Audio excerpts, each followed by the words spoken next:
Hello, and welcome to episode number 22 of Boutique Talk. My name is Jake Boston, otherwise known as Steelbook Obsessed on all your major social media platforms. And if you want to listen to all things physical media related, then you come to the right place. Every week I have on a new guest to talk about their physical media journey, and tonight, my guest runs a company that creates a lot of amazing physical media releases in both the Blu-ray and vinyl realm. He is the president of Enjoy the Ride Records. I'm so happy to have on Ross Shotland on the podcast. How's it going, Ross? Shotland? Is that how you announce it correctly? Yep. Thanks for having me. Yeah, no problem, man. This is exciting. I've never had somebody like that actually makes the stuff on here before, so can't wait to pick your brain for a little bit. I watch your channel, so it's cool. Perfect. That blows my mind all in itself. So Yeah. Very cool. Well, I guess the first thing I kind of want to ask is how long ago did you start this company, and what made you decide to kind of hop into making vinyls? Sure. So originally started as like a normal record label, like trying to sign, bands on the road and, put out like new albums. Originally, it wasn't like a reissue thing. I graduated college in 2007 and wanted to start it right out of that and got into a car accident. I was managing my friend's band at the time. We were recording their like debut EP in the studio, and we got in the car accident on the way back from recording one of the nights.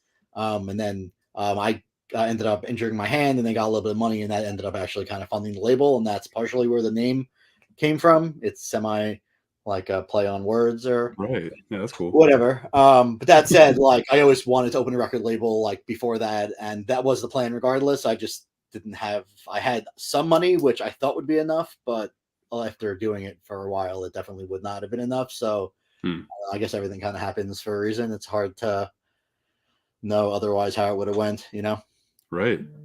But that's cool about the name. I had no idea that's where it kind of came from. That's yeah, not really necessarily publicized, but Right, it originally started as like a normal record label, and I was trying to sign a couple bands. I ended up signing this band Harvard, which I sell a lot of their vinyl still. And that was going pretty well, but like, especially this was 2000, the album came out in 2009, which was like right before streaming and right at like the peak of illegal downloading. Yeah. It was kind of it was weird time, like right at the end of iTunes, right before Spotify. Spotify was just in the UK, I think, maybe a few months after the album came out. I remember I was friendly with somebody who ran a label in the UK, and like we're trying to get it up over there, which we worked something out because I just wanted the visibility, because I thought Spotify was a intriguing idea and essentially the future, which be like ended up being. But that said, like it was taking a while. Like we put all the money I had in the world. Basically, we got Brian McTiernan, who's a pretty big producer. He did like some Thrice albums and I don't know, a lot of pretty legendary punk emo albums or whatever at the time. He gave us a really great deal, but it was still like all of my money plus, obviously with the marketing and whatnot, like. So it was taking a while to get stuff, to get any sort of money back. So while they were on the road, I got really into collecting. Well, I started collecting vinyl in high school originally, then went to college, had no space for it. Then when I got back from college, I kind of started dabbling, seeing what was on vinyl with, the genre I was into, which is, I guess, like mainly like pop punk and hardcore and emo and that sort of stuff. Or really just rock, mainly rock in general, although I kind of dabble in everything, especially nowadays.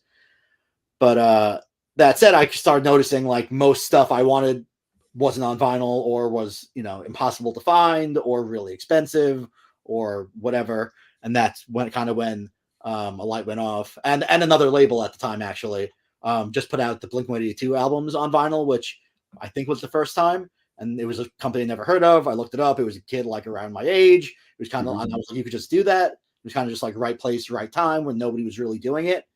And I saw an opportunity kind of there. And also, which was really kind of serendipitous, Juliana Theory, which is a band that I'm a fan of. The singer put out on Twitter, like right around that time, I think it's in time for some vinyl reissues for the Juliana Theory, anyone interested? And that kind of like kickstarted, like I actually have something that's a decent name, at least name in the community I was kind of dabbling in online. So that was kind of the first vinyl release. And then we kind of went from there. Or I guess I kind of went from there at that point. Sure. So from 2009 to now, how many vinyl releases have you put out? Do you have like a ballpark number? Yeah, like we have catalog numbers and whatnot. Right. Yeah, so between Enjoy the Ride and Enjoy the Tunes, which is like a family-friendly sub-label, mainly cartoon stuff, but it's some Henson stuff, it's some other stuff also. But family-friendly is kind of like the overall banner of that. Between the two, probably around 250 at this point, maybe a little more, something like that. That's impressive, man. Yeah, it's been kind of it's all happened very slowly but quickly. Everything takes forever, but it's all Right. I'm working on so many things at one time. Like especially the last couple years, we're working on like between all formats, like a couple dozen or more than a couple, like 3-4 dozen things on different formats at a time in various stages, Sure.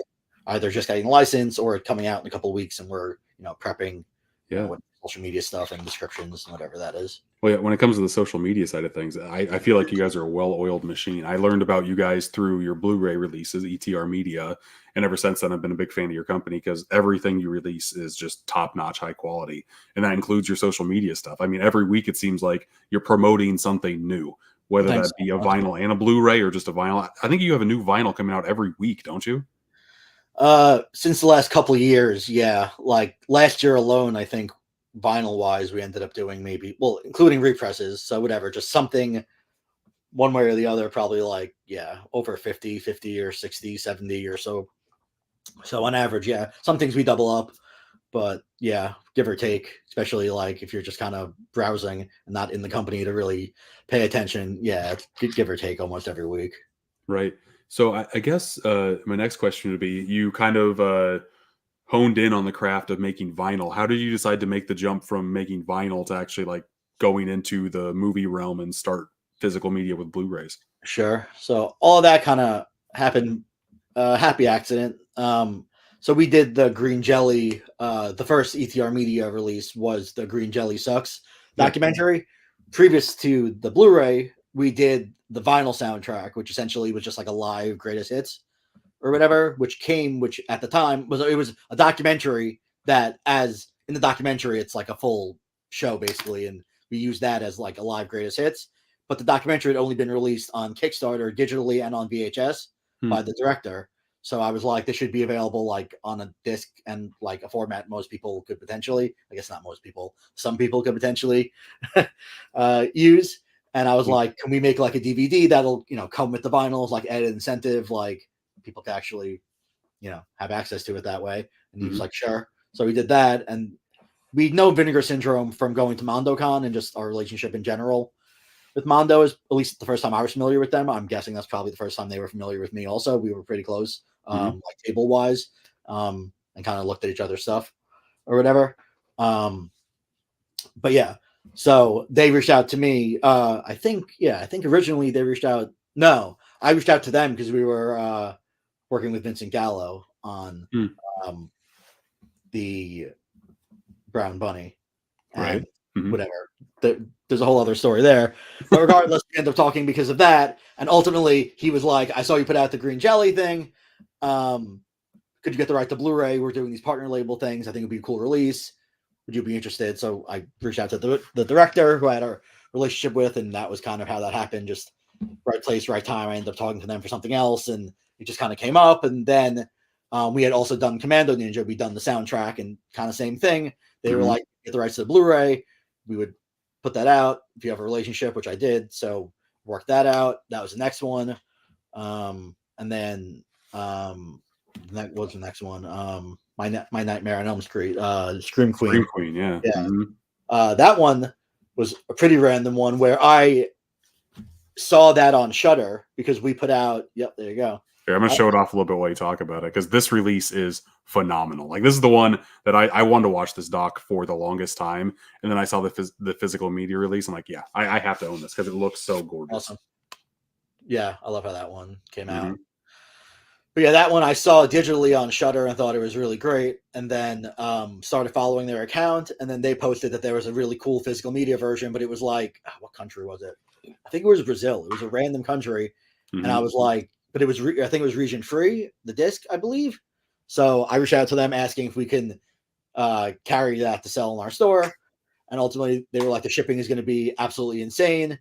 Would you be interested in like doing a domestic version? And then I like it all kind of fell into place with ETR Media, and we worked that Hmm. out, and that was the third one, and from there, kind of started running with it, and I started going after a few things that I was interested in. On top of the fact that then a lot of labels started, or a lot of people started reaching out to us that had things that were pop culture related that maybe we want to put out, which have worked out pretty nicely. And so it's a nice happy accident. Right. Plus, I've been getting into Blu-rays and stuff myself more, both partial because of that and also before in general. Mm-hmm. But you can't tell it behind you. I see all the vinyls behind you. I don't see your physical media Blu-ray collection at all. This is just like Enjoy the Ride catalog stuff. And over there is Enjoy the Tunes. And then in the other room is my personal collection. And then elsewhere is my Blu-ray collection. Yeah. Well, I know that ETR Media, you put out 20 releases now. Is that right? With the Insane Clown Posse doc? Is that the 20th one? Something like that. We have a lot. I'm not sure what we're up to in terms of number-wise, what we've actually released. I can look because it's right here. Yeah, that is 20. That said, we have a lot of stuff lined up for this year. We're booked until I think December at this point, November or December. So, and then a lot of other stuff we're kind of talking about. So, yeah, a lot of good stuff in the works that I'm really looking forward to. Well, I like the way that you decide to go and pick what you decide to pick, because it seems like it's all underneath kind of like a entertainment umbrella, whether that be music or video games or movies. Nostalgia plays a big role into a lot of the movies that you decide to put out. I just I don't know, it's just cool, and I like having all of them in one group because they all more or less go together. Yeah, I love pop culture, and obviously it shows a lot of this is a passion, a labor of love. It's kind of a lot of it is tedious to say the least, but I'm very happy with what we've been able to put out. Right. The one that originally caught my eye, I didn't know who ETR Media was. I started collecting a lot of Vinegar Syndrome stuff January of last year when they had their big sale. But the one that caught my eye, I'm assuming it caught a lot of people's eye, was this Goldenera release. The packaging on this, I mean, this just ironically, nostalgia. It just that was the first one so most particularly the Blu-rays I designed in terms of I don't lay them out in like Photoshop, but I have the general concept where we work with a handful of different artists, and I kind of usually have the idea where I think this would be cool packaging, and then I choose an artist and then kind of pitch it to them, and they usually kind of add their flair or their style or their 2 cents on the general idea. But I think that was the first one I actually designed myself, so that's awesome. Thank you very much. Well, yeah, I did not know that, but it makes it everything about this, like every single ounce of this. I think everything after that one, I think that was the first one I did myself. But yeah, like everything from the Vinegar Syndrome did the first bunch. I think everything up until Lieutenant Jangles, I believe, was designed by various artists who they work with, and then from there we kind of took the wheel on that stuff. Do they have a lot of I personally really enjoy. Like obviously, vinyl and all this stuff. Like packaging is really important to me, and I really enjoyed like the art of making packaging like a part of the product, not just a box. So and you can tell that. I'm gonna jump around here a lot, but whether it be like your vinyls or your cassette tapes, like I'm a big fan of the Clerks franchise, and these are the cigarettes that he has like in the convenience store that they're working at. Yeah, every single ounce of this is just phenomenal, man. Yeah, thank you. Yeah, I love Kevin Smith. Both me and our label manager both are big Kevin Smith fans. And once we started, we actually put together the Clerks soundtrack from scratch. It's the first soundtrack I put together completely from scratch, where I had to reach out to each artist and the right holder and work out licensing deals, opposed to most releases are like a previously released soundtrack where I work out a deal for like the whole thing as a unit, I guess, or as a whatever. Sure. So that said, this was incredibly tedious, but I'm very, very happy with how it came out. And yeah, like it was honestly an honor to be able to work with him. And Kevin signed a bunch of them, both the vinyl and the cassettes at Comic-Cons, and like particularly on Twitter was like, you guys killed it. Like we should work on more stuff, and trying, but easier said than done. But so having his approval is amazing. How does a concept go from like the packaging to look like cigarettes to actually like making it? Because I feel like this would not be a cheap procedure to do. This seems very handmade. I've seen that done. So that's been done before, rarely. But like Kid Rock, for example, had a single. I can't remember what song, but he had a single in the 90s that came in a cigarette pack that like said Kid Rock, looked like Marlboro or whatever. It's a couple other bands also. I can't remember off the top of my head. But it's been done. And I'm very good at seeing something that I think is cool and mentally noting that, like, oh, I'm going to keep that lock somewhere. And then one day when it makes sense, I'm going to try to fucking, I don't know if I can curse, sorry. No, it's fine. No, go for it, man. Yeah, I curse a lot. So do I. Yeah. And then I'll try to build that into, a project that'll make sense and will be awesome for everyone. And that was one of those great examples where I saw that years ago and was like, that's really, really cool. Yep. I got to keep that in mind. And then when we got Clerks, I was like, I got it. And then it was not easy to source. There's only one or two companies who had done it, none of which are doing it anymore. Right. And then the company who we work with for most of our cassettes, I was like, can you do this? They said no. Then 2 or 3 months later, they're like, actually, we talked about it and we're going to like make it die so we can do this. If you want to do it, like you can be the guinea pig or whatever, like let's do it. And now they offer that as a standard option. I don't think I've seen anyone else actually use it, or maybe 1 or 2 other people. I don't think I've seen any yet, but like now they offer that. So that's happened a few different times. Probably not a lot of people like sign on for it because it is a unique way to package it. And you got to have something like in your brain to actually utilize the way that the packaging kind of. I think I saw someone else. It wasn't actually like this is like a real cigarette pack where like it opens like that. I saw someone else make it look like a cigarette pack. Right. That was like a joint box that like looked like Marlboros, but it was like sure. Yeah. No, that makes a lot of sense. The other tape I have, since we're talking about that, to go along with the video game side of things, and then we'll go back to Goldenera. I have a TMNT Turtles in Time soundtrack, which is very cool. I'm not a cassette guy at all. I have these two because they look amazing. Like the packaging is great. This looks like an SNES cartridge, and it's very, very good touches here. Thank you. They're covers technically, so it's covers of the theme song and then a few songs from Turtles in Time. They're re-recordings, but you very much can't tell. And in terms of like, there was a really weird legal issue with the Turtles music that has never been released before. So basically, I got a bunch of my friends to re-record it, and that's the main version of it on Spotify that has like 25 million plays or something. Nice. And that's what the cassette is. So that said, for the younger generation, that seemingly is going to be the theme song, but technically it's a re-recording. Sure. But yeah, thank you. Yeah.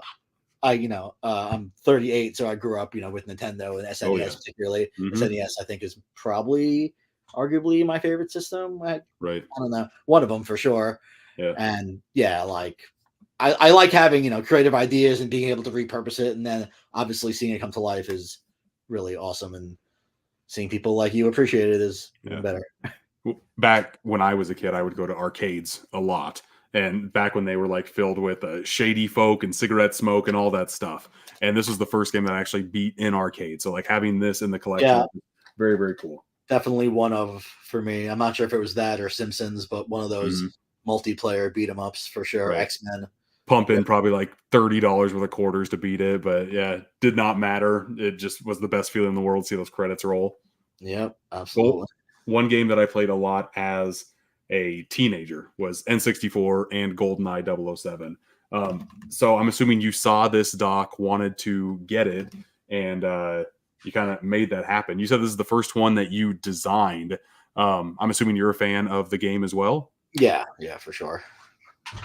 Well, I like how in this release, you slip it out of the slipcover. This looks like the box, and then you have the actual case itself look like the cartridge. But you go even further and have the disc look like the proximity mine. It's just a lot of nice touches. You put a lot of love and care and like intricate detail into like every single ounce of your stuff. And that's what I really appreciate about everything from ETR that I've experienced. Thank you. I'm glad people notice. Sometimes it feels like they don't, like, generally speaking, it's people angry or vocal minority on the internet in most cases. And like when people love stuff, sometimes people reach out and are very nice. Like there's no doubt, but I guess human nature, you kind of point to, or you kind of remember the shitty ones and whatnot. So, it's very nice to get, the feedback that people actually notice some of the things.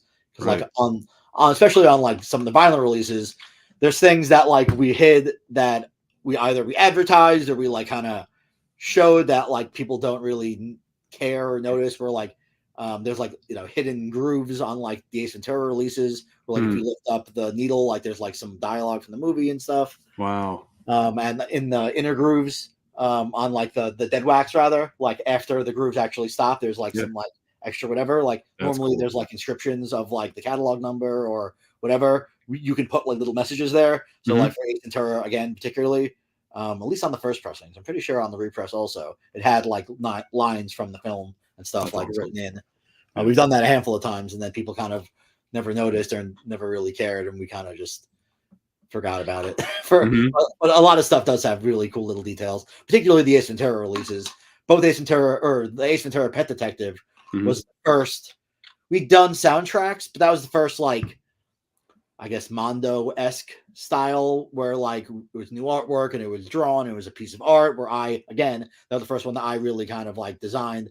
Our label manager, that was right when she started working for us. Also, she had a lot of Mhm. input in that one. Also, but that was the first one that like we really like made new artwork completely from scratch. That was fully like our brainchild. Right. Um, Well, yeah. you were. We'll talk about this a little bit later. You sent me over some vinyl because of kind of something that happened with another future release. But one of the ones that you did send me was Ace Ventura: When Nature Calls. Yep. The Yep. artwork on this is phenomenal. Yeah, same artist did both of them. This one came out like a year or so later. But so he did this Ace Ventura Pet Detective was the first release. His name's Stephen Wild. He's a great artist. Mm-hmm. But first one he did was Ace Ventura Pet Detective. Then he did True Romance for us right after, and then this was the third one. They all have pretty similar art styles and feels, just chock full of Easter eggs and all the different characters from the film and kind of similar style. Mm-hmm. This is the first time I'm going to show off like one of your actual vinyls, your pressings. Yeah. Like that's one of the I started collecting vinyl. God, I would say like 8-9 years ago now. And I know that some people they think they lose some type of like sound quality when it comes to color pressings. I can't get enough of them. All of that's really like based off information from like mainly the 80s, I guess some 90s pressings where like Mhm. pictures just sound the worst and white vinyl sounds worse than black vinyl and like all of that. Like we have meetings with our pressing plant rep literally every week.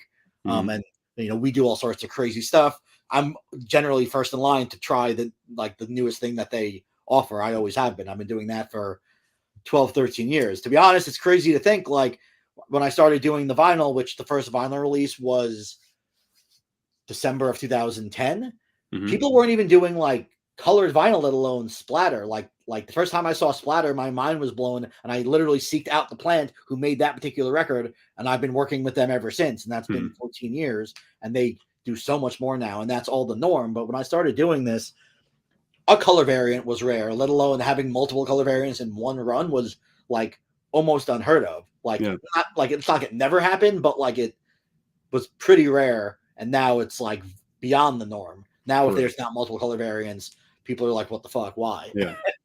Now Target sells a freaking variant for Yeah, the most absolutely. popular albums. That's But particularly for the music, like the color variants are a lot of like the fun I have with designing, or our label manager also. We both love designing the color variants, and like we theme it after stuff. The one you held up is like Jungle Explosion. It's like it's supposed to be like trees or whatever kind of. I love how on the B side it's called B side, and of course it's that classic scene of Ace coming out the rear end. It's good stuff.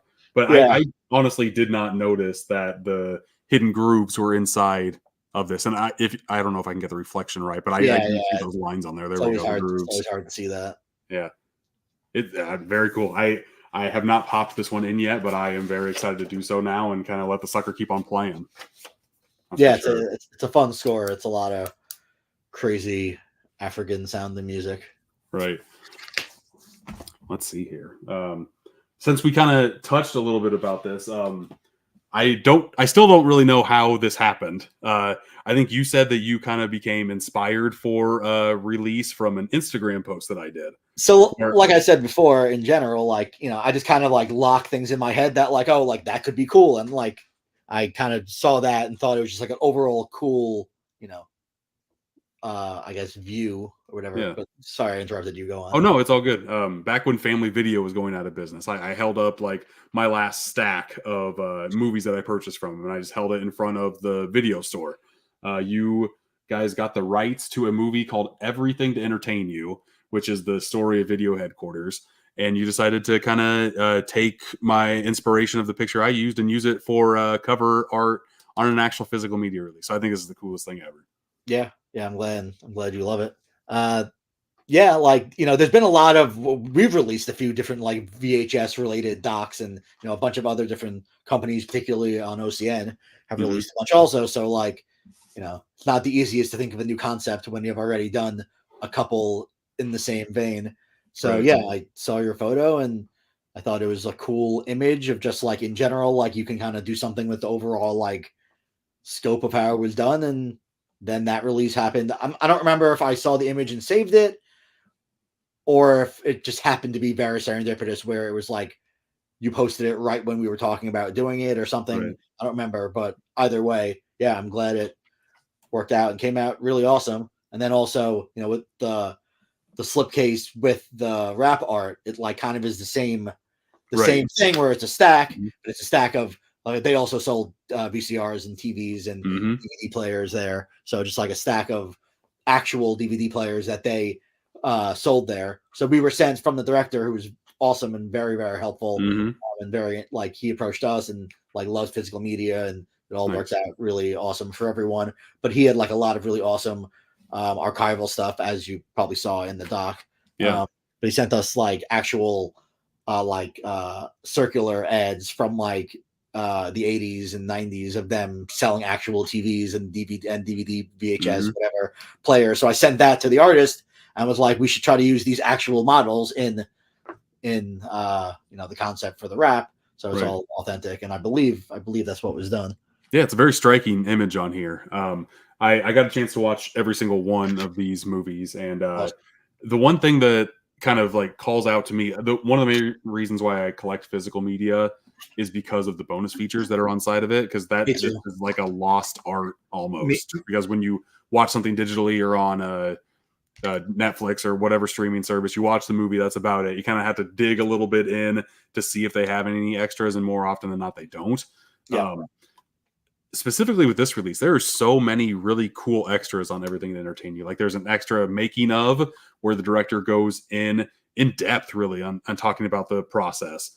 And then there's one about the editing of this movie, which is very cool to see. mhm, I do a lot of social media and YouTube editing stuff. yep. So anytime I can see an actual professional do that, it's always a delight to do. But yeah, the bonus Yeah. features on all your stuff are really I good. personally love like behind the scenes and making up stuff. Hence, I put out and watch a lot of documentaries. Essentially, that's what in a lot of cases that is. Yeah. Um, but yeah, like that one particularly has so much awesome stuff, and the feature of like making the titles, like I thought was of like like the sticker with the names of like the people. Right. That one particularly I thought was very interesting. I'd never seen like an in-depth thing of like, oh well, I had the idea and then I laid this over and then I did this and I scanned this, and I thought it Yeah. was really, really fascinating. And the guy who actually did it posted like thanking us or whatever for Mhm. doing it, and I was like, I loved your feature, and he was flattered. Apparently, he like wasn't. He's like not even a graphic designer really. Oh wow. I think he said he's like a fan, a friend of the Friend of the director director. Mhm. who showed him earlier cut of the film, and he was like, "This is great, but like I think you should like add some stuff. Like, let me try to help it." Yeah. And I thought he didn't And like. another, speaking of little touches, you kind of put some of those graphics on the spine here, the VHS Yep, thing. yep. Just yeah, very yeah. It just feels like the stuff that you put out has a lot of care and it feels homemade almost, which you don't get a lot with a lot of the other We're a releases very that you release. DIY company. Like we're Yeah. only a few people day to day, really just a couple of us. So like, I deal with a lot of corporations for licensing, mainly for the music stuff. Mhm. So like, things get very complicated and convoluted. And like I've worked on some vinyl releases, literally like this X-Files release, Yeah. Songs in the Key of X that we put out last Yeah. year. That took 5, 6 years, I think, by the time I was approved. I got the email that like I was approved to the time it ended up like here to be on sale. I Mhm. believe it was over 5 years, maybe closer to 6. I kind of lost track. That's And crazy. like sometimes that happened. Granted, like it's Fox. Fox got bought by Disney. There was a lot of convoluted Sure. stuff. But that said, everything just takes so long. So like, because we're a small company, I've kept it small on purpose because I Mhm. like being able to like not have to go, up the ladder and deal with this. And like if I trust my gut and it's gotten me this far, thankfully. Mhm. So yeah, like, if I want to like if I come up with a cool idea, I don't have to, run it up the ladder to get approval. We just kind of run with it. So yeah, that's I Right. think why a lot of everything feels like care was taken into it, because in most cases, and almost all cases, it was. Yeah. Well, that's also another good reason why you always have a lot of coals in the fire, and you're kind of putting out a lot of different releases, because you never know when a hiccup is going to happen with a particular project, and then it's just kind of either on ice for a very long time or will never see the light of day. Just I can't imagine the projects you've worked on that haven't even had releases just because of legal snafus or whatnot. Yeah, there's been a lot of stuff. Like most of the horror stories are music related, but a lot of stuff that like never came out for one reason or another, that we had the rights, and then the band got mad because they were going to do it themselves, and then we backed off, or the label ended up stealing, like the band got back together and the label decided to renege our license and do it themselves to capitalize on that. Like things that's business sometimes. Yeah. But sucks when you're on the bad end of right place wrong time, or right place right time, or however you want to look at it. Correct. Which I try to look at it like I'm very thankful that I get to do any of this for a living. Like that's truly how it is and how I feel. So, you win some, you lose some to some degree, I guess. Like there's no real reason necessarily dwelling. Like it's not going to change anything. Generally speaking, these corporations definitely don't care.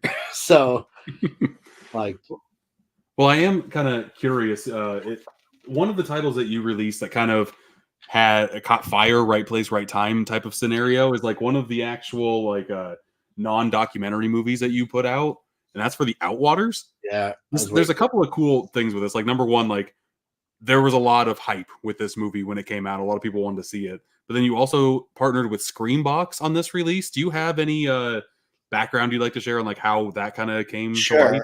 So Screambox is owned by the same company who put out Goldenera, the GoldenEye documentary. Okay. So we had a relationship with them, and the director of Outwaters really wanted a soundtrack. So they were like, why don't you put out the soundtrack? Also, like we see you have ETR Media, because we worked with you on Goldenera. Would you be interested in doing the Blu-ray? So we ended up last year, we were in LA for a bunch of meetings for various labels and studios and stuff. So we met up with our friend who works at the company, and then the director. We had dinner. So we met Robbie. Robbie also stars in the film. Robbie is a force. Robbie's an artistic force. Robbie does everything. He's one of those guys, kind of like he's on the soundtrack. He does some songs on the soundtrack. He wrote the film, acted in the film, edited the film, did a lot of the artwork, or at least the concept of the artwork. But yeah, so I guess right place, right time. Right. Where he wanted to do a soundtrack, and I checked out the film, and I thought it was very interesting and intriguing, and would definitely develop a cult following, as it seemingly has. So yeah, and like we discussed, I love bonus stuff, and when we can, we definitely want to do a lot of bonus stuff. Robbie, the director, loves physical media, hence wanting to do a vinyl release. So he had a plethora of bonus features and really wanted to do a really nice thing to make it worth buying, Yeah. And the one thing about these bonus features that I really enjoyed was how they had, I mean, a lot of these have like extra scenes and whatnot, but he actually made like a prequel and a prequel and like a kind of an epilogue to the movie that are on there. And both of those sequences kind of made me appreciate the movie a little bit more. Like the stuff that he cut out of the prequel was probably some of the strongest stuff of the entire project. That whole relationship that he just kind of cut out of there to make the movie kind of stream along a little bit quicker. Right. Yeah, definitely. He also, which we ended up just couldn't end up pulling together in time, but originally the commentary track was supposed to be actual, I forgot what city, but actual detectives basically watching the film and going through like their analysis of what they think happened. Which I think that's actually coming out digitally. I think he just posted about it last week. Finally, he got it worked out, but it just we weren't able to pull it together in time. But that was the original concept for the commentary, because you wanted to keep everything in world, Yeah, no, that's very interesting. That's very cool. I'm very interested to hear what they have to say about that. I have my thoughts. I think some things worked better than others, but yeah, definitely like the supplemental. It's like one of the rare times the supplemental material made me appreciate the movie as a whole just that much more. Generally speaking, like I'm not that big of a horror guy. Like I like the making of horror and like just the production of things. Like I've probably seen more horror documentaries. No, I've seen a lot of horror movies. I take that back. But I've seen a lot of horror documentaries for somebody who a lot of the documentaries I've watched, I haven't seen the films, which is probably in the very rare. Like I've seen like all the Shutter documentaries about the different and like the I can't remember the name of the doc, but the Darkness 80s. In Search of Darkness, yeah. I had Robin Block on a couple of those, and like there's a lot of those films that I haven't seen, but I've seen in so many different documentaries. I feel like I basically seen them, but like Atwater's for me is pretty off genre for what I would normally watch, but I thought it was very intriguing and it would definitely have an audience, and I did like it. It's just it sticks with you. It's one of the those. Absolutely. There are a few scenes in there that they're just kind of stuck in here for a while. And I watched our label manager generally kind of watches and or like isn't like listens to or has some sort of background with most stuff that we do. And she's not into like gore or anything like that. So I was like, you aren't going to be able to handle this. You shouldn't do that. There's quite a bit of that for sure. Yeah. I'm a big fan of documentaries as well. I think that's one of the main reasons. And she met and loved the director. So I was like, like you don't want to do that. I don't think you're going to be able to handle it. Yeah. I love this In Search of Darkness trilogy too over on Shudder. I think they've already put out their own Blu-rays. I would love to see like them come out with like a quality slipcover release like this. Yeah, that kind of stuff are like all dream projects for me. Like I personally love all, kind of talking head documentary kind of, especially with like, behind the scenes footage and stuff. Like I've only started loving the horror genre probably about like 5-6 years ago. So some of the stuff that they're talking about, I did not grow up with and I haven't seen yet. And it's just a good way to be like, get a 5-minute segment and be like, okay, I want to watch this, check it on the watch list and kind of go on my way there. I had him on a couple. I feel like I've definitely seen a lot of movies. Like when I was a kid, I watched a lot of movies, but my parents aren't really like big movie people where we owned a lot of stuff. Like I watched a lot of HBO, a lot of stuff on TV. But like classic movies, like my dad was never like, you have to see Jaws, you have to see whatever, Star Wars. Like granted, all of my friends growing up were huge Star Wars fans, but like I don't know, I just never really went out of my way to see it until like way later. I'm just not really into space and sci-fi stuff, and like I'm like I kind of get it. So now as I'm older and getting really into physical media and like really, and also like I said, or like you said, the bonus features. A lot of the Blu-rays I've been buying are because one, I really haven't seen the film, and or there's a lot of bonus stuff that like it's a classic film and I'm really interested to see, especially like the practical. Like for me, I love late 80s, early 90s films where like it's a nice mix of practical effects and some early CGI. Like that for me is the sweet spot. Roger Rabbit's one of my favorite films, and in terms of that, like I think is like the prime example of like this is how you blend everything together and fucking make it look incredible. Yep. And there haven't been a lot of movies that capture that magic as well as that one has. Yeah, that's for sure. Like it was made in a time where like you would think it wouldn't hold up well, and it holds up incredibly well. Where like agreed. I don't know if you've ever seen the behind the scenes stuff of how they made Who Framed Roger Rabbit, but it is just so fascinating to watch. Yeah. Most of the Blu-rays I buy, unless I thought the film was decent at best, I'll watch most, if not all, of the bonus features. I'm that way too. Since we're kind of talking about this, this is boutique talk. Do you have a favorite boutique label that you like collecting for, or does the movie kind of strike you more than a particular? Definitely the movie kind of strikes me more. I'm kind of always been that way with everything. I don't know. I definitely really love what Vinegar Syndrome obviously is doing. Like I own a lot of their titles and very, very high quality, and talking about bonus features, like they're the kings of that sort of thing. I don't know. Umbrella does some great stuff as well. Yes. I'm hoping, I'm talking with them now. I'm hoping to have them on a future episode on the podcast, but I feel like they don't get talked enough about in the US. Like they're a big Australian based label, but their packaging to me is like top tier from what is coming out there, like in a box set form. It's just it's so nice. And a lot of their special features either come from other older releases that they kind of migrate into their sets, or the stuff like the video essays. I love a video essay. Like a lot of these come with booklets. I'm not going to read the book. I'm sorry. I'm just not. It's pretty to look at pictures. That's about it. if you want to put that information, that essay, into video form and show clips from the movie, I will watch every single second of it. 100% agreed. I'm not a big reader.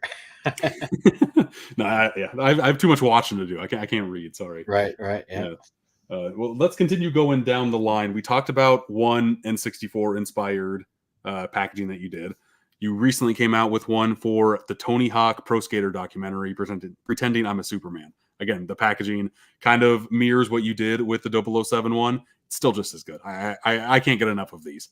The Goldenera one sold out in like an hour, or like maybe less than an hour. He sold out real like the fastest I've maybe seen any partner label sell out. Definitely our stuff. Right. That said, like, it made sense, and I thought, like, people obviously liked it, and it'll definitely look good. So yeah, I'm glad. I think it came out really cool. I don't really know what else we would have done. I think it was perfect. I love for the rating, you put like how many minutes of bonus material there are on here. You got the blue cartridge, which was what color it was on the N64. Yeah. Just a lot of, I want to say like this was the main menu screen of the first Tony Hawk on one of the games. I think the first one, maybe the second one, like the menu wheel was like campaign or career mode or creative guy or whatever. Yeah, it was the wheel that went around.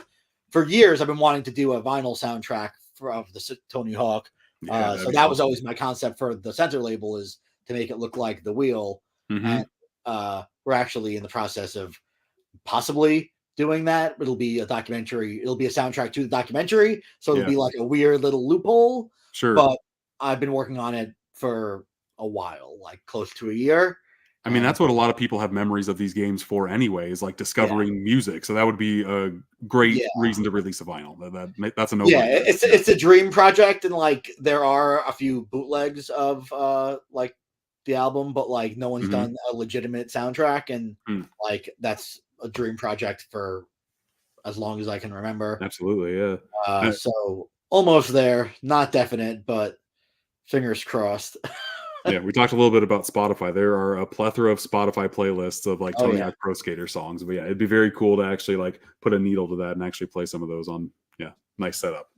According to Goldfinger's manager, Superman is the song of a generation. Well, I think you had Tony Hawk like go on tour with them and actually like sing part of it on their LA stop. Like, yeah, I mean, that sounds about right. that song kind of, a lot of people listen to that song. Like when I think of Tony Hawk, I'm like, here I am. Like that's just what comes to your mind. Yeah. Very, very cool.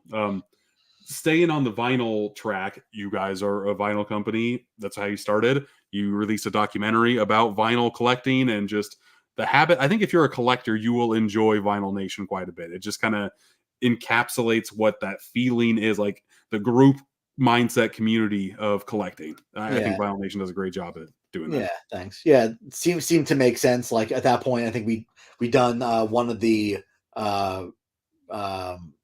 VHS related documentaries, and given the fact that I'm a big vinyl collector and we're a vinyl company, right? And I believe I came across this. I forgot on what platform, but I thought it was very well done, and it seemed like to fit what we were going for.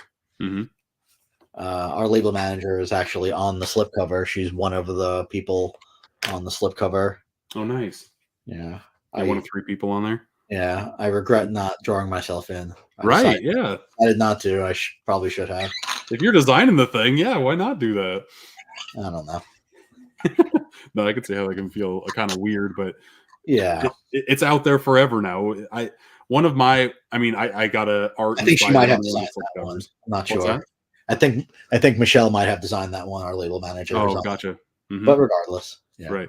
One of my dreams, one of the things on my bucket list is to like be part of a special feature on a release. I'm hoping that I can kind of get that done. A release kind of like screams my way, and I'll be able to do that. But to have yourself on cover artwork seems, especially if you're putting out the stuff. Yeah, just mark that sucker off. Yeah, we're hitting on a couple vinyl albums. Like in like the crowd, or like there's one album that's like a party scene, and we're just like me, her, and her husband and her cat are in the kitchen in the party. Right.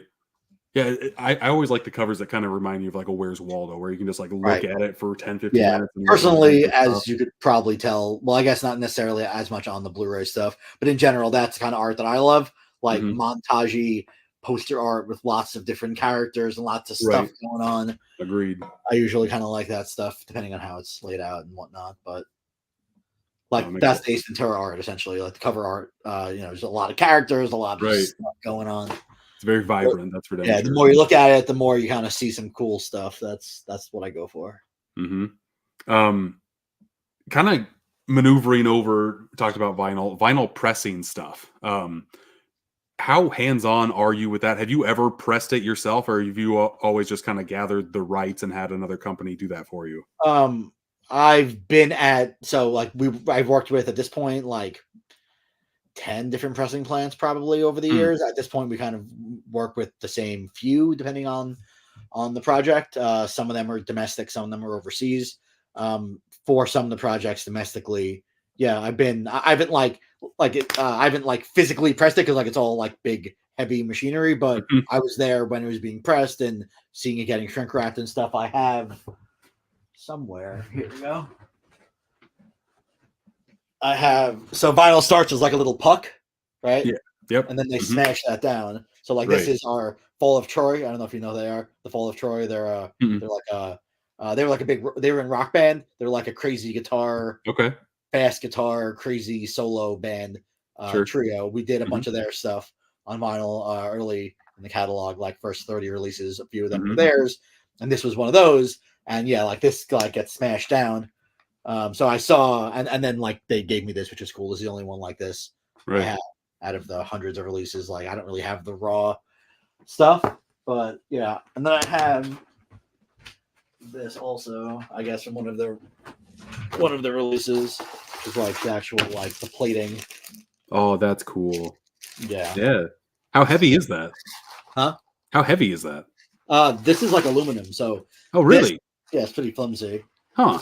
But then there's so like it's like a whole multiple steps, like the mother and the master, and like basically it's like they make copies of each other where it's like the grooves and then the opposite and then whatever. It's a whole complicated process that you should look up on YouTube if you're interested. Right.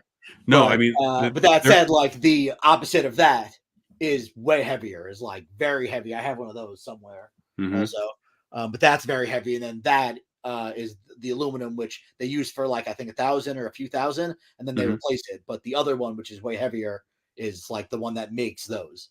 Yeah. I live in the Midwest, and I would love to go to Third Man Records and see that done in person, just like with the glass and everything. Would love to do that, but I've seen a lot of the Waxwork Records pressing videos. They come out with those a lot, and I go watch that stuff all the time because they like for the splatters they just throw a whole bunch of plastic bits on there, and it's just cool to see the process done. Yeah. We're starting to work with them for a bunch of stuff, pressing wise. We did we just did Election. That was pressed there, and then we have another thing that's being done now that we haven't announced yet. But yeah, eventually, maybe if we ever end up going down to New Orleans, I'd love to go over there and actually see it being done and hang out with them. Man, I didn't realize they were in New Orleans. I was just there a few months ago. I had no idea they were down there. Yeah, I don't think they have a storefront or anything, but yeah, like they have like a big warehouse and now pressing plant somewhere in New Orleans. Yeah.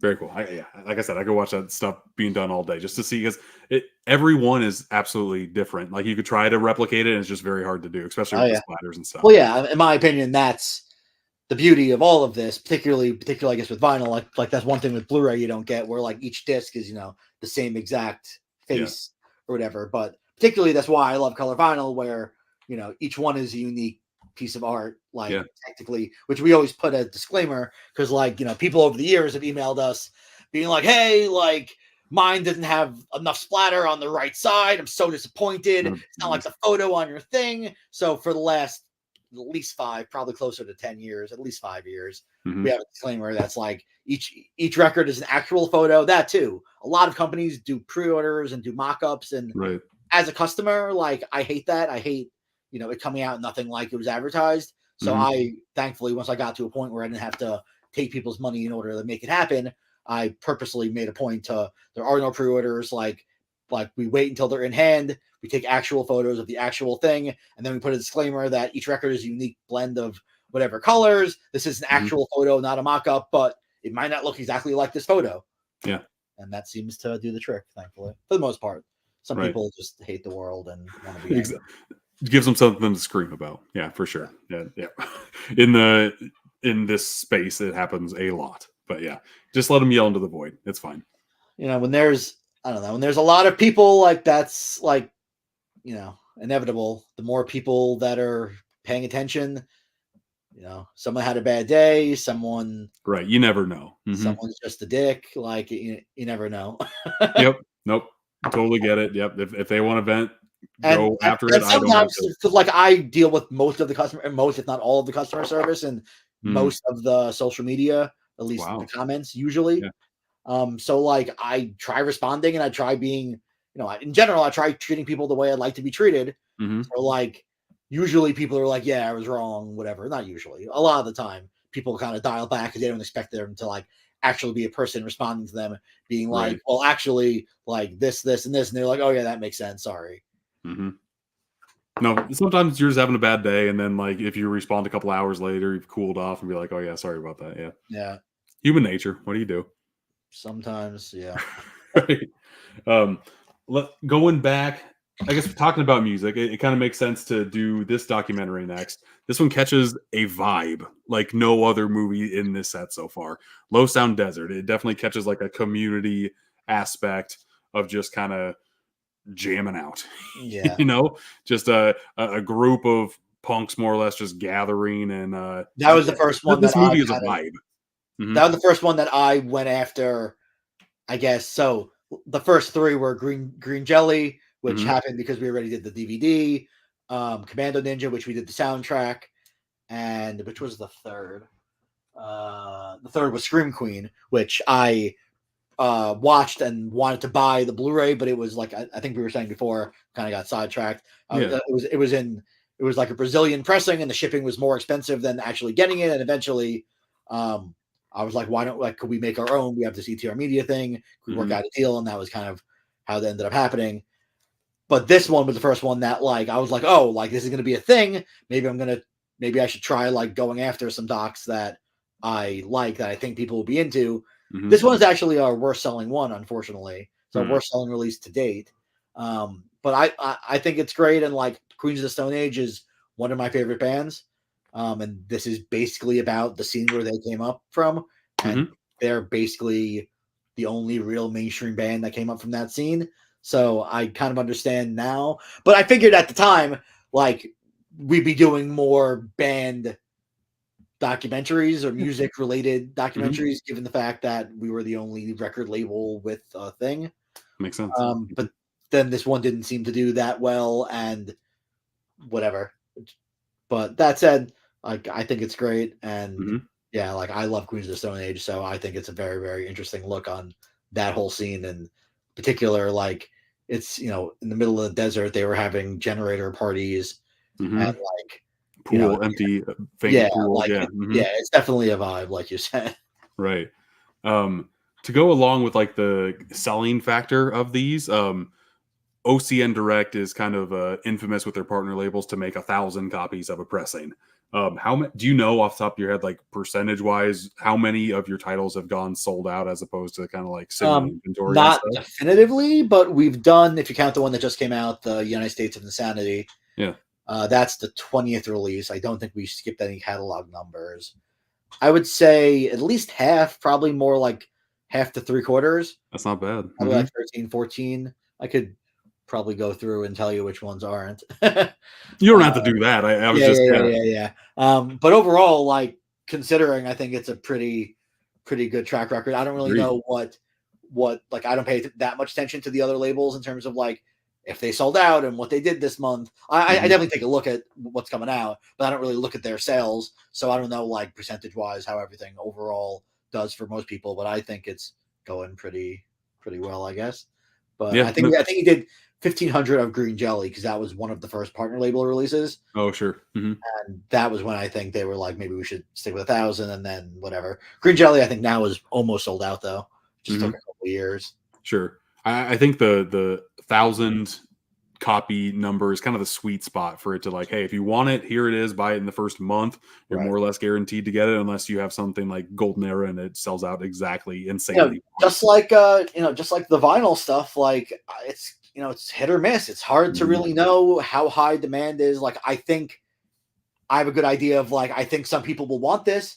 I don't know if it's like Goldenera sold out, and like we said, like under an hour or something. Mm-hmm.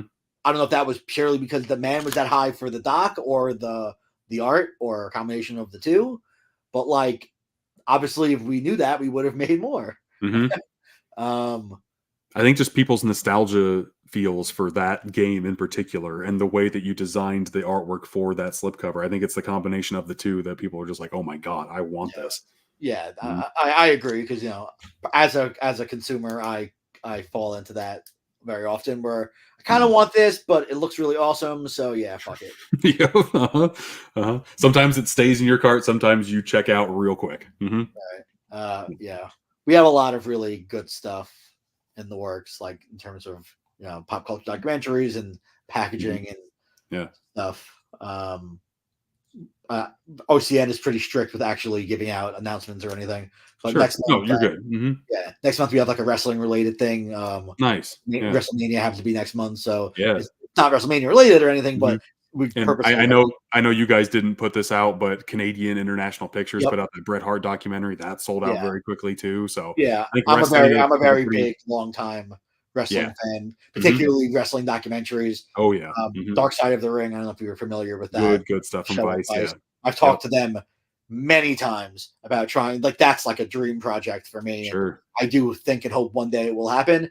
But Vice is a very chaotic company, and they're constantly going bankrupt and getting bought out and whatever. So they wanted an absurd amount of money, and particularly just like the way these deals are structured, like it didn't make sense. But I do have confidence one day, like they're fans of what we do, the guys who do the show, and we're fans of that. I'm a huge fan of that show, and that's legitimately a dream project. So maybe one day, but yeah, I'm a big wrestling fan, and that Bret Hart one I own that. Fantastic. It was a very good doc. Beyond the Mat is also a doc that I've tried. I've looked into that.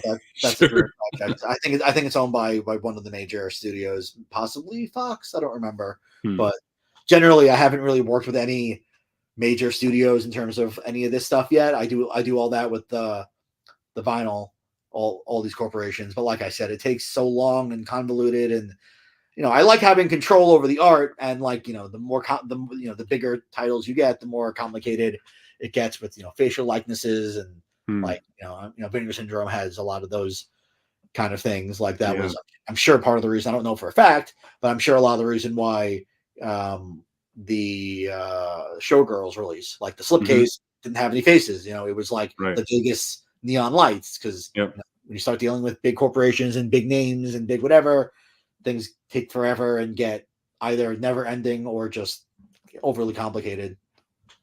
Yeah, I can't remember off the top. They just came out with a release a couple months ago where like the faces were kind of like ripped off like newspapers. Oh yeah, I think that was Little Darlings. Little Darlings, that's it. Yes. Yeah, I don't know for a fact, but I imagine that was the reason. Like, they came out and kind of said more or less. We do a lot of that with the vinyl releases where we make new art. Like we kind of angle it in a way where like you're kind of seeing the back of their head or you're seeing the side, and I get creative.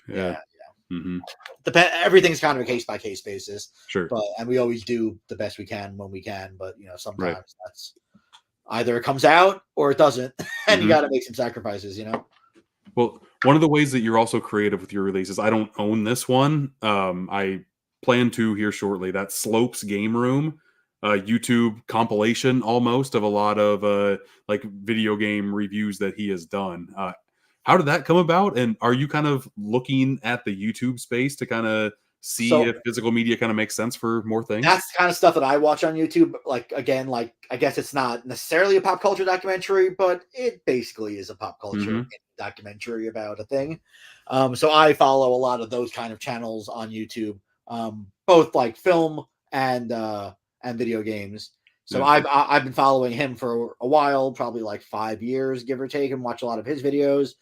And at one point we became friendly. I don't remember if he bought vinyl or I sent him I might have sent him something to promote video game wise on his Sure. channel. But at one point over the last few years, we ended up becoming friendly and talking. And I've never seen that done where like you nicely package YouTube stuff and add bonus stuff. Right. And Yeah. I kind of just, I'm creative and kind of just threw the idea at the wall to OCN. Yeah. And they were like, maybe like it's an interesting idea. Like if you can package it in the way where like it makes sense and have some stuff that's not for free, then we can see how it goes. And it did really, really well. People love it.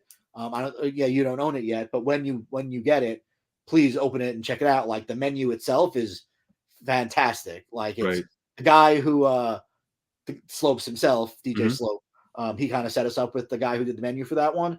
And he's just like an interesting artist, for lack of a better term. Like it's like an old school DVD menu, like the really good ones that are like have a lot of stuff. And that is a dying art for sure. Yeah, there's like a TV that like plays all the commercials for the games and stuff. Nice. It's very, very cool. And we have another release in the works with him that's not announced, that the menu is even better and has something else that we can't announce yet. But like, I think it's the first time it's ever been done on. It's a game in the. I won't give more information. It's a game in the menu. That's basically cool. That. Like, I don't think it's ever been done before, and it's very, very creative and very, very cool. And I'm very looking forward to it coming out and being announced. It's coming out in a few months. But yeah, I'm just a fan of him. He was a fan of me. I thought it was an interesting idea. I thought there's definitely a market customer base. It's the same age demographic. It's the stuff that we do. Right. We had a cool idea for artwork, so OCN was like, "Sure, let's take a shot," and it did really well. And now we're doing another. So very cool. No, there are a few gaming YouTubers that kind of put out their own releases, like Angry Video Game Nerd, Game Changer, that type of stuff. But it's cool to see like from an actual company come out with this stuff, because there's just a level of quality that something you put out independently you just can't really get. Yeah, I would like to do more stuff like that. To be honest, like it's way harder to get responses from these people than I would have thought. Like I've approached a handful of different kind of channels that I think would be an interesting physical media release, and I've only gotten a few responses. And as of now, Slopes is the only thing that we're actually doing. We have a lot of other stuff in the works, but I don't necessarily know why, other than they're probably making a lot of money monetizing what they're doing, and they don't want to compromise a good thing. That's the only thing I can think of, is like, why am I gonna risk screwing up something that's fixing something that's not broken, essentially. So, and I feel like if it's their back catalog stuff, I don't know why they would care that much. Or a lot of people like I approached a few like stand-up comedians that I'm fans of, like doing like to try to do like a special of their stuff, and like most people like don't realize Blu-ray or physical media discs are a thing, right? Still, streaming is totally overtaken. The so like my birthday was last month, so I've seen just like a lot of my friends the last couple months, people that I only see a few times a year, and just and a lot of them are like finance guys or lawyers, or that's not entertainment industry people, people I went to high school with or college or whatever, and just for fun, I kind of like been saying, like when people ask like what, like how's everything going, whatever, I've been like saying like we're doing a lot of Blu-ray, and everyone's reaction is like, people still buy Blu-ray, or like someone said as a joke, are you gonna do Laserdisc next? But he thought that HD DVD was Laserdisc because he doesn't he's not a physical media guy, so he screwed up his own joke. But yeah, like most people are like, I don't get it, but thankfully there's a very large community of people who do get it. Right. And that's one of the main reasons why I kind of made the podcast, just to talk about boutique stuff. Because I feel like in the next 10 years, like we're going to be the majority of people who buy this. Like we're already a big majority, but there's still like your average Joes that buy them because they have a player in like their gaming systems. I feel like those are going to go away with the next generation. And once that happens, I have no idea what's going to happen with this industry. But I feel like people who like this stuff already and are nostalgic for this stuff will continue to buy it. But your average Joe, like whenever I have somebody new over to the house and I put them in the basement, they either they're either very shocked or disgusted. Like they either like, oh wow, this is like a video store, or why do you have all this stuff? You can just watch it on streaming. Right. And then that's a whole discussion all in itself. Yeah, like vinyl I think is the same thing. And particularly when I started doing the vinyl, like I said, the first vinyl release was 2010. I started getting really heavy into collecting like 2007, 2008. Mm-hmm. People were like, I remember at the time, the girl I was dating, she asked me what I wanted, what her parents should get me for Christmas or whatever, because I was going over there for Christmas. And I asked her to get me like the Raconteurs, Jack White's band, Mm-hmm. on vinyl, this was the probably 2008 into 2009. And they were like dumbfounded by like, where would I even get that? What, like, why do they make that? Why do you want that? Like, mm-hmm. I don't get it. She didn't get it either. We didn't really last much longer after that, because that was when I started getting into doing everything and collecting heavily. But right, yeah, like that's the way it was. Now vinyl, you know, like you said, sold at Walmart, sold at Best Buy. You know, it's Bath and Beyond has troll variants sometimes. Like it's way more mainstream than I ever thought it would have gotten, for sure. And I do think, as you know, a lot of articles have been saying, I do think physical media, or Blu-ray, particularly, I guess in this case, is going to have a comeback where, like, you know, things aren't going to be available streaming. Mm-hmm. Things are going to start getting edited.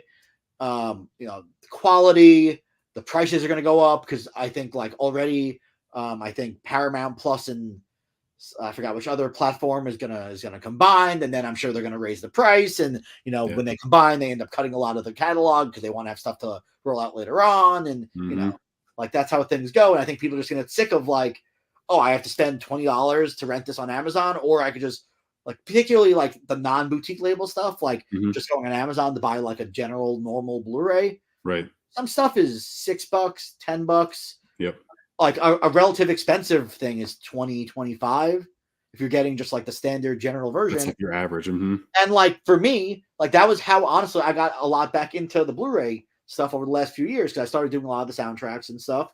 Right. And I realized I could either buy the Blu-ray on Amazon for $7 shipped, or I could buy it, or I could rent it or buy it on Amazon Prime Video for $6. And I like the bonus features, and particularly if it's a movie I love or I like and I'm working on, I want to have it in my collection, and I like bonus features. And for either the same price or $2 more, why wouldn't I own the thing? Plus, like for me, I'm always entrepreneurial. Like I could always sell it later on and get some sort of money back if I want to, as opposed to it's in a list of things with dozens or hundreds of other things that I forgot I ever got and I'll never look at. And like, you know, I like, as you probably do based on looking behind you, you know, I like looking at all my stuff. If I want to look for a movie, I'm like, what do I want to watch tonight? Here's all the stuff I like.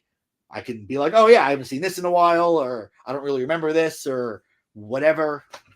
Like, you know, I like physical stuff, and I think the general population is gonna get to that point. Then there's the argument of space and whatever, but like I think a lot of people, way more than now, are gonna get sick of either having to rebuy it or rent it, or it not being available at all, or it being edited. Because I do think that's going to be a thing in the future, that like it's starting to happen now. I heard the other day in Mean Girls, the original version, they edited out like the fire crotch joke because Lindsay Lohan like is famously offended by it. And now the version on Paramount Plus took out that joke. And like, granted, like whatever, but like just as a general concept, like that's not cool. Like, you know, it's a piece of art. That's the way it came out. Correct. Like, and you know, with streaming, they can do that, and you know, people 99 point whatever percent of people won't ever notice, and that's the way the film is moving forward. You know. So, no, that was all very well said, and I agree with pretty much everything that you were talking about. I hope more people kind of grasp onto this. I think buying the player again is just like another hurdle you have to jump over, but the same thing can be said about vinyls and having to buy the player too. So. Like I'm a gamer, so like I have PlayStation, I had Xbox before that, so like I've always had a Blu-ray slash I guess 4K since I got PlayStation 5. In that, which I've always been spoiled, where like I never even owned like a standalone Blu-ray player until like the last few years. I got a 4K player, so I made like a little theater downstairs and whatever since I got more into Blu-ray, and it's the best, and got like a standalone 4K player because I have video games elsewhere. That being said, like they're not that expensive. Like, like it's more expensive than you'd want if you're just like frivolously don't have to buy it, but like it's a few $100. It's not Right. crazy investment. Like back in the day, TVs used to be thousands of dollars. You're like a top end TV. I got a really, really nice 4K TV downstairs around the holidays. It was like $700 or something. Yeah. And if you just want just like a giant 1080p TV, those things are dirt cheap right now. Yeah, it's crazy. Like Mhm. I don't know. In some ways, it's like the best time to be a collector. In some ways, it's not. Like I guess it really depends on how you look at it. But in There's general, so much to collect for at the moment. Like with boutique labels, everybody is trying to kind of get your attention with their release, and the world is your oyster. You can kind of whatever you're into, there's going to be release for something that kind of fits your mold. I think all collecting. I've had this conversation a lot with people. Mhm. I think collecting in general, just because of the pandemic, all collecting kind of boomed because a combination of people had some money that they didn't expect to have. Yeah. People were miserable. People had a hole to fill. People were bored. People had the internet at their dispense. And like buying stuff gives you a nice little dopamine hit in many cases. Mhm. And I think just in general, like supply and demand, people got into collecting, which in turn, this happened with vinyl also. A lot of companies popped up or really put the pedal to the metal with what they were putting out during the When everybody's pandemic, stuck at home, yeah. Mhm. which now things, at least in vinyl, things are kind of starting to dwindle because there's just a lot of excess inventory and a lot of just things that didn't need to be pressed that either were pressed with way too many or didn't need to be pressed at all. Mhm. Granted, like I'm guilty of a lot of that, I'm sure, in a lot of people's minds. A lot of the things I've done, some people are like, why would this exist? But as I always say online, like there's a huge world out there. Like just because you don't like something doesn't mean that other people don't like it. Like the two things that sold out the quickest in the last couple of years were Limp Bizkit and Paris Hilton, which are like That's insane. polar opposites. So like, you know, There's a fan like, base for everything these days, man. yeah, I tell you and what, like and thankfully, if you service that customer, yeah, yeah, and thankfully you're with kind the of internet, like, built to succeed. yeah, Mhm. it's a really cool time to be a collector for a lot of things, just between the internet and the pandemic whole situation, which I think added to everything. Even like sports cards right now, like I've been Yeah. paying attention. Like I watched a couple documentaries or one particular documentary about that, and then there's a really cool show on Netflix about just like collectibles in general that Mm. came out like over the last 6 months or a year or whatever. And like the card market is crazy also, which is all the Mhm. same, not the same people. It's all the same general thing, just different subsets of society. It's Right. very interesting in what seems to be going on. eBay and Facebook groups and all that like also Mhm. made things like I always wanted this when I was a kid, and like I could just get it right now with 10 clicks. Yeah. I was a big collector of Pokemon cards as a kid, and now my kids are into it, which I never thought would happen. I didn't think it would be Yeah. a generational growth like it has been, but as soon as they said they wanted to be into it, I showed them my old collection that I found at my parents' house. They have their own binders with stuff, and they trade with kids on the playground just like I was doing. Like that still blows my Yeah. mind that that is as popular as it ever was. Yeah. Everything is, cyclical and, comes back around seemingly. Mhm. And particularly like with the nostalgia market, like it's basically a 25, 30-year cycle, it seems like to me, Yeah. where like people that were whatever teenagers or 10 to 15 that really wanted this thing, now they're 25, 30 years later and they have dispensable income Mhm. and they want to have the thing that either they had that they don't have anymore or that they always wanted that never were able to get. And I don't know, like it's the same thing, like like I'm not sure how old your parents are, but like Beatles records and Elvis records and Star Wars figures. Like it's Right. all the same thing, just different generational. Where like Mhm. the age demo of this are now 25 years, 30 years older, and they want the thing that they didn't have or that they had or whatever it is. No, absolutely, absolutely. There's always somebody that wants to kind of go back to the old days, the good old days, and Yeah, if they want it bad enough, especially right now with like the internet is so easy to find everything, and with COVID kind of putting the pedal to the metal of hey, you have nothing to do in your house, get something that kind of reminds you of like when the good times were. I think those feelings are still as prevalent as ever, even though everything is open back up. People got those feelings a couple years ago. Some people are okay not going back to it, but there's a lot of people that didn't collect before that are still collecting. They got the bug. Yep. That's how it goes. Right. I have a couple more releases to talk about. Let's just do one more, just because it's kind of off track, and then we can kind of close this thing. But I would be remiss if I did not talk about the documentary Never Surrender. One of the best documentaries I've seen about a making of a movie. I didn't really get into Galaxy Quest until a couple of years ago. Enjoyed it. I've never seen Star Trek anything. Star Wars is just okay to me. But this really, the movie hit a chord with me, and the documentary on here is very well done. Awesome. Yeah, I also, in general, I'm not really a big sci-fi guy, and I just saw the Star Trek movie for the first time like a year or two ago because we put out the soundtrack to the first film. That said, like, yeah, I really like Never Surrender. You know, I like parodies and so many great actors and well-known. And a lot of them pop up in this doc. Yeah, this doc is, yeah.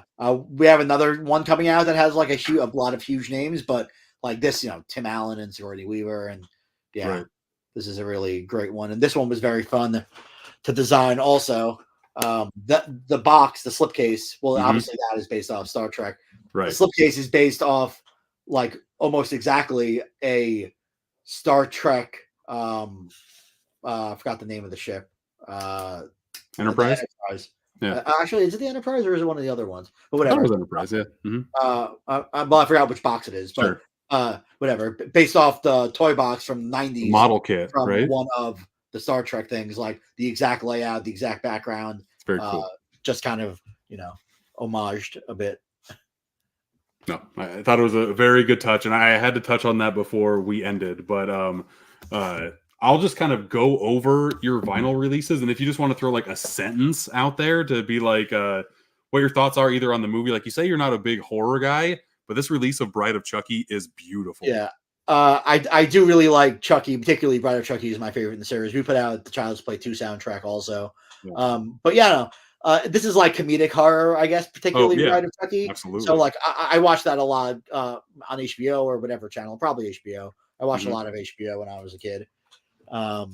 So yeah, in general, I'm not the biggest horror guy, but this is one that I've seen a good amount of times, and I was very excited to work on, as you could probably tell based on the art and the variants. A lot of love went into this one.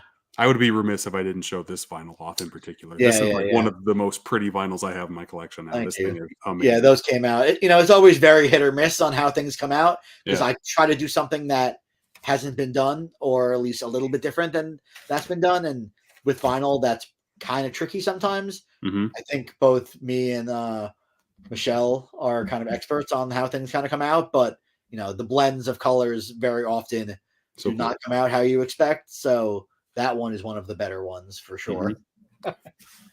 I love the soundtrack for 28 Days Later. So I think they had this on sale at on Vinegar Syndrome. Yeah. I snatched the sucker up quick. Yeah, that also is a pretty complicated one. So those are re-recordings technically, but it's by the original composer, John Murphy, and it's all like they sound exactly the same. They're just the versions that he owned. And there's like, as you probably know, because 28, both films are going for crazy money on Blu-ray. It's like a thing right now. The rights are pretty weird and complicated. So the actual soundtrack rights were all over the place. So we worked something out with he has his own versions on Spotify of these tracks. So we basically just compiled them into its own release. They're singles, and made this cool little EP that I think came out very, very nice. Yep. No, it's a very iconic score for sure. So, and that one in particular is one-sided, and I like how on the other side, since there was nothing pressed, you just put a big Biohazard sign on there. Yeah. As you saw on Bride of Chucky, also like when there's not enough music, I always try doing a screen printer. Like as I said before, like I try to view all my stuff, particularly the vinyl, as like a playable piece of art, or like a usable, functional piece of art. Functional is the word I like using. So if there's space, I like, try making it artistic and try giving it something, particularly if there's a way to do it that, plays tribute to the property or to the movie or to the band or to the whatever. No, it's okay. I'm going to, I'll kind of jump around. I'll do this last one just because this movie, talking about streaming content, the Beavis and Butthead Do the Universe. This movie had me rolling. Like I was never a big Beavis and Butthead fan, but like watching this is hilarious, and I love that there's a soundtrack vinyl out for it now. Yeah. Both me and our label manager are big Beavis and Butthead fans. We did Beavis and Butthead Do America earlier in the year, and they offered to us, since you're doing America, this new film is coming out. Would you be interested in doing a release for it? And yeah, that was my call. When I watched the film, that's the ending, basically the last thing you see when it zooms out. Yep. And as I was watching the film, I was like, I gotta figure out a way to get that. Speaking of like a Where's Waldo stare forever type. Yeah, like we were talking about before, that's kind of art I love, when there's just so much stuff that the more you look at it, the more stuff you pick out. And that is the prime example of that. And it was not easy to get, like, but you would think for something that literally just came out, but like you had to get Paramount to like get like a super high res screen grab of like, I give them like a timestamp, and it was that's not like any of like the promotional still art or anything. But I was like, I have a vision, like this is the timestamp, just get me this image. Right.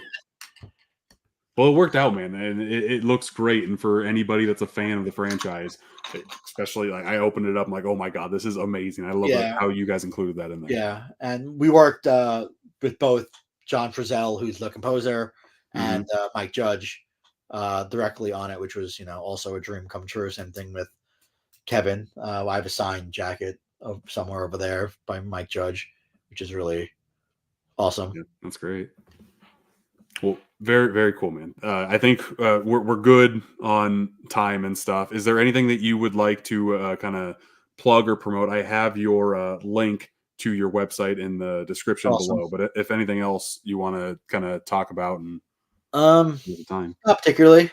We have a lot of, like I said, a lot of really awesome stuff I'm excited about for ETR Media and Enjoy the Ride. Both Enjoy the Ride, a lot of stuff this year, like at least 30 or 40 things probably right now probably 20 or 30 that we're working on, that between soundtracks, we got a lot of stuff from Paramount that we have coming out later in the year, and then a bunch of major label band stuff, some more Real Big Fish stuff. We did a bunch of stuff with them previously. Last year we did 2 releases. We have a bunch more, basically the rest of their catalog, and a soundtrack that they're also on that I'm very excited about. One of my favorite comedies from the 90s. And ETR Media, there's a lot of good stuff. Like I said, OCN doesn't really let us give info. You're not getting in trouble on my behalf, that's for sure. A lot of awesome pop culture stuff. Like I said, there's a wrestling thing. We have like a toy franchise related documentary thing coming out. A few more video game things that I love that seem like people are really into, the few that we've done so far. And then a documentary about a TV show that I personally love. That's one of my favorites that really went under the radar. Like I've said, I watch a lot of pop culture documentary kind of stuff, and this is one of my favorite shows, and I didn't even know it existed. It's like 10 years old. It was only released on DVD out of 250, like a numbered run that was like only sold on their website. That I again was shocked that I didn't know that this documentary exists. And there are a lot of famous people in the documentary that were in the show. I guess I can give a little hint. There's always money in the banana stand, I guess, is the only hint I can give. But there's a lot of famous people. Wow. And I'm really excited for people to see it, because I am shocked that like it went completely under the radar. So yeah, that's very exciting. Yeah, that one's kind of gonna go in the same realm as like the Never Surrender doc, I would assume. Yeah. Same vibe. Very, very exciting. Yeah, I can't wait to see what these releases are. OCN is very good at promoting their new releases that come out each month. So I always scroll to ETR just to see like what it is, because they never say like what partner labels are releasing. They're just saying we have this many partner labels. Right. Yeah. Thankfully for now, we have like this one a month is like, I guess, the max of what we're able to do right now. Yeah. But we have one thing a month, unless somebody misses the deadline, which has happened. And I think we have enough things going on that we can maybe slot everything over. But as of now, it should be at least one thing a month consistently until at least November. And then we have a handful of other things that are very close to being signed. So we should be definitely going into next year with a full slot, hopefully. Cool. Well, yeah, I'm always excited to look out for your stuff and just those little tidbits you threw out. Foaming at the mouth, especially about the banana stand one. But Awesome. Yeah. thank you very much, Ross, for coming on Thank here. you. This was a lot of fun. Yeah, had a good time. This has been episode number 22 of Boutique Talk, and until next time, I'll see you.